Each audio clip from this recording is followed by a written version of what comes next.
Hello friends, welcome back to my channel. நம்ம ஒரு சூப்பரான MLM கம்பெனி ஜாயின் பண்ணி அந்த MLM கம்பெனியில் நம்ம எக்ஸிக்யூட்டிவ் போஸ்ட்டை ரீச் பண்ணுறதுக்கு நம்மளுக்கு தெரிய வேண்டிய 3 ஸ்ட்ராட்டஜிஸை பற்றி இந்த வீடியோவில் பார்க்கலாம். ஸோ ஃபர்ஸ்ட் ஸ்ட்ராட்டஜி என்ன அப்படின்னா product evaluation, second competence evaluation, third performance evaluation. So வாங்க இந்த 3 விஷயங்களை பற்றி இந்த வீடியோவில் பார்க்கலாம். ஸோ ஃபர்ஸ்ட் ஸ்ட்ராட்டஜி என்ன அப்படின்னா ப்ராடக்ட் எவாலுவேஷன். ப்ராடக்ட் எவாலுவேஷனில் ஃபர்ஸ்ட் என்ன அப்படின்னா need and margin. First need என்ன அப்படின்னா அந்த ப்ராடக்டை அந்த மார்க்கெட்டில் எவ்வளவு நீட் இருக்குது, அதாவது கஸ்டமர் மத்தியில் எவ்வளோ டிமாண்ட் இருக்குதுன்னு செக் பண்ணணும். செகண்ட் மார்ஜின், நம்ம விற்கிற அதே சிமிலர் ப்ராடக்ட்ஸை எத்தனை பேர் விற்கிறாங்க அப்படின்றத செக் பண்ணிக்கணும். ஸோ நம்ம விற்கிற ப்ராடக்ட்ஸ் அதே மாதிரி இருந்துச்சு அப்படின்னா நம்மளுக்கு நிறைய எஃபர்ட் தேவை அந்த ப்ராடக்ட் மூவ் பண்ணுறதுக்கு. இதுவே நம்ம ஒரு ப்ராடக்ட் விற்கிறோம், அந்த ப்ராடக்ட் மக்களுக்கு புதுசாக இருக்குது அண்ட் அந்த ப்ராடக்ட் மாதிரி இன்னும் வேறு எந்த கம்பெனியும் லான்ச் பண்ணல அப்படின்னா அந்த ப்ராடக்ட் ஈஸியாக மூவ் ஆகும் அண்ட் ரீபர்ச்சேஸ் ஆகிறதுக்கும் நிறைய சான்சஸ் இருக்குது. ஸோ ப்ராடக்ட் எவாலுவேஷனில் செகண்ட் பாயிண்ட் என்ன அப்படின்னா யூனிக்னஸ். ஸோ நம்ம ப்ராடக்ட்டு எவ்வளோ யூனிக்காக இருக்குது மார்க்கெட்டில் அப்படின்றத பார்க்கணும். ஸோ நம்ம அதே டூத் பேஸ்ட் தான் விற்கிறோம், பட் நம்ம டூத் பேஸ்ட்டில் ஏதோ ஒரு யூனிக் ஃபீச்சர் இருக்குது அப்படின்னா நம்ம ப்ராடக்ட் ஈஸியாக சேல்ஸ் ஆகும். ஸோ அதே ஃபீச்சரோட இன்னொரு ப்ராடக்ட் இருந்து நம்ம அதே ப்ராடக்டை விற்றோம் அப்படின்னா நம்மளுக்கு சேல்ஸ் ஆகிறது சான்சஸ் ரொம்ப கம்மியாக இருக்கும். ஸோ நம்ம ப்ராடக்ட் யூனிக்காக இருக்கிற மாதிரி நம்ம ஃபர்ஸ்ட் செக் பண்ணிக்கணும். ஸோ ப்ராடக்ட் எவாலுவேஷனில் இருக்கிற தேர்ட் பாயிண்ட் என்ன அப்படின்னா ரீபர்ச்சேஸ். ஃபார் எக்ஸாம்பிள் நம்ம ஒரு ப்ராடக்டை விற்கிறோம் அப்படின்னா அந்த ப்ராடக்ட் ஃபர்ஸ்ட் டைம் விற்றுட்டா மட்டும் போதாது, அந்த ப்ராடக்ட் அதே கஸ்டமர் நம்மள்கிட்ட தேடி வந்து அதே ப்ராடக்டை வாங்கிட்டு போகணும். அந்த அளவுக்கு அந்த ப்ராடக்ட் எஃபிஷியண்ட்டாக இருக்கணும்.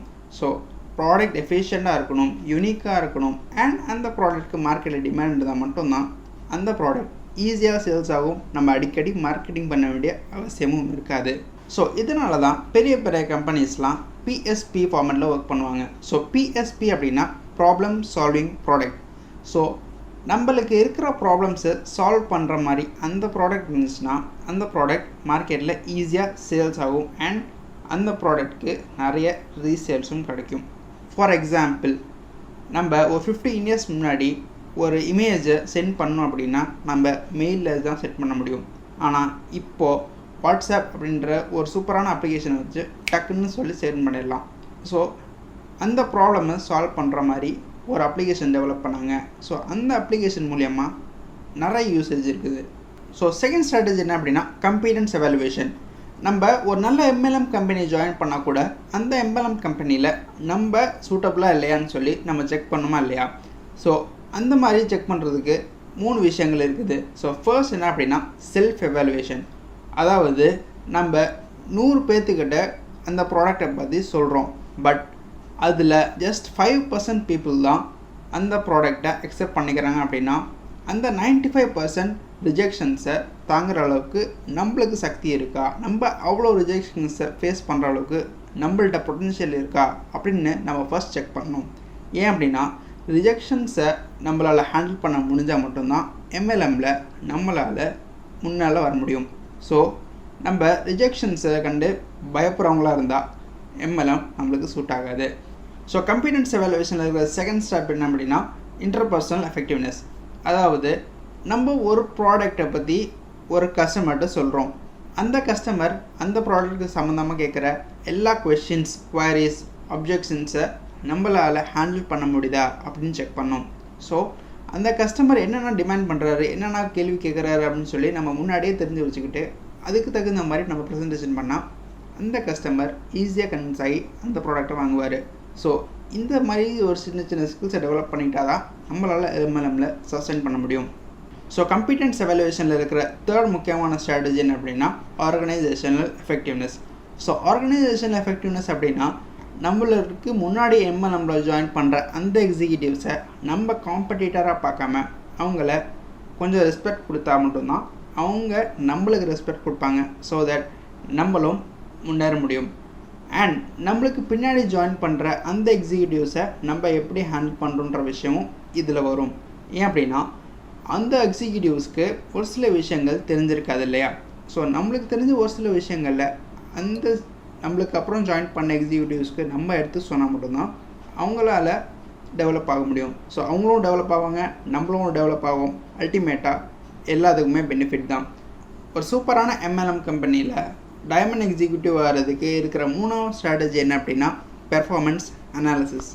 அதாவது நம்மளுக்கு கீழே இருக்கிற எக்ஸிக்யூட்டிவ்ஸ்க்கு நம்ம ஆக்சுவலாக ஒர்க் பண்ணி காட்டினா மட்டும்தான் அந்த எக்ஸிக்யூட்டிவ்ஸ் நம்ம பண்ணுற ஒர்க்கை பார்த்து கற்றுக்குவாங்க. அதாவது நம்ம ஜஸ்ட் இந்த மாதிரி ப்ரொமோட் பண்ணுங்கள் அப்படின்னு சொல்லிவிட்டு நம்ம பாட்டுக்கு போயிட்டோம் அப்படின்னா நம்மளுக்கு கீழே இருக்கிற எக்ஸிக்யூட்டிவ்ஸ் ஒர்க் பண்ண மாட்டாங்க. ஸோ நம்ம ஃபீல்டு ஒர்க்கை ஒர்க் பண்ணி காட்டினா தான் அந்த எக்ஸிக்யூட்டிவ்ஸ் நம்ம பண்ணுற ஒர்க்கை பார்த்து கற்றுக்கிட்டு அவங்களும் ப்ரமோட் பண்ணுவாங்க. ஸோ தட் நம்மளும் ப்ரமோட் ஆகும். ஸோ இந்த பர்ஃபார்மன்ஸ் அனாலிசிஸில் இருக்கிற முக்கியமான 2 விஷயங்கள் என்ன அப்படின்னா effort score and result score. நம்ம எவ்வளோ எஃபர்ட் போடணும் அப்படின்னு சொல்லிட்டு நம்ம ஃபர்ஸ்ட்டாக ஒரு டார்கெட் ஃபிக்ஸ் பண்ணிக்கணும். ஸோ நம்ம ஒரு டார்கெட் ஃபிக்ஸ் பண்ணிவிட்டு அந்த டார்கெட்டை பேஸ் பண்ணி நம்மளோட மீட்டிங்ஸ், நம்மளோட ப்ராடக்ட் சேல்ஸை நம்ம இன்க்ரீஸ் பண்ணிட்டு போயிட்டே இருக்கணும். அப்போது தான் நம்மளால் ஒரு சர்டன் கோலை அந்த குறிப்பிட்ட டைமில் அட்டெண்ட் பண்ண முடியும். ஸோ அந்த மாதிரி நம்ம அட்டெண்ட் பண்ணி காட்டினா மட்டும்தான் நம்ம அடுத்தவங்களுக்கு ஒரு ரோல் மாடலாக இருக்க முடியும். ஸோ செகண்ட் பாயிண்ட் என்ன அப்படின்னா ரிசல்ட் ஸ்கோர். நம்ம அந்த குறிப்பிட்ட டார்கெட்டை ரீச் பண்ணதுக்கப்புறம் நம்மளுக்கு எவ்வளோ ஏர்னிங்ஸ் கிடைக்கிது அப்படின்றது பார்க்குறது தான் ரிசல்ட் ஸ்கோர். ஏன்னா நம்மளுக்கு பணம் தானே முக்கியம். ஸோ ரிசல்ட் ஸ்கோர் அப்படின்றது எவ்வளோ நம்ம சம்பாதிச்சிருக்கிறோம் அப்படின்னு தான் ரிசல்ட் ஸ்கோர்.